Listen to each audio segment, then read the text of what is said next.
Entrare fuori, uscire dentro, incontro quest'oggi al Teatro Goldoni all'interno del Festival dei Matti. Con noi abbiamo il piacere di avere Alberta Basaglio, a cui diamo un buongiorno. Buongiorno, anche noi siamo contenti di essere qui. Ecco, proprio di questo vorrei parlare, intanto introducendo ai nostri ascoltatori quello di cui si va a parlare quest'oggi con questo incontro. Ma oggi qui si incontrano bambini piccoli, bambine piccole, bambini grandi, medi e anche un po' vecchietti, a raccontare delle storie, una storia in particolare, la storia di generazioni che si incontrano e che lavorano assieme per capire che cos'è stare con la persona diversa da te.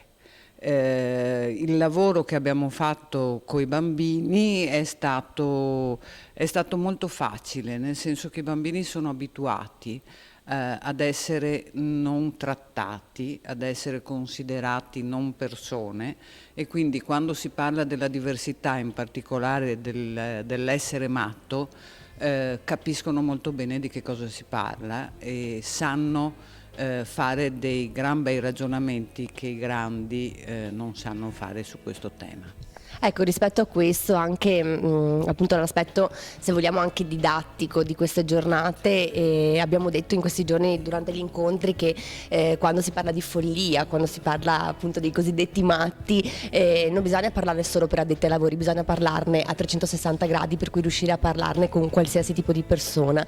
Ecco, rispetto a questo, oggi ci sono dei bambini qui nella sala, ma ci saranno anche dei genitori, ci sarà anche la cittadinanza veneziana. Secondo lei gli eventi come quello del Festival dei Matti a cosa possono servire in città?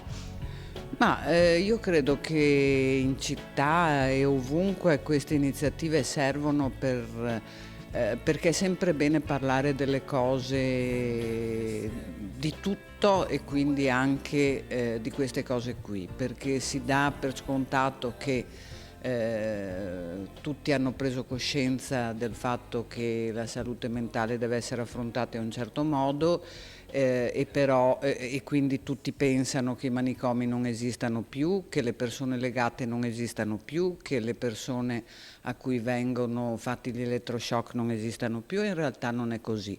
E quindi è importante che si continui a parlare, perché è importante che si continui a ricordare che queste cose sono una delle lotte che devono essere, che bisogna continuare a fare, perché se no si torna indietro.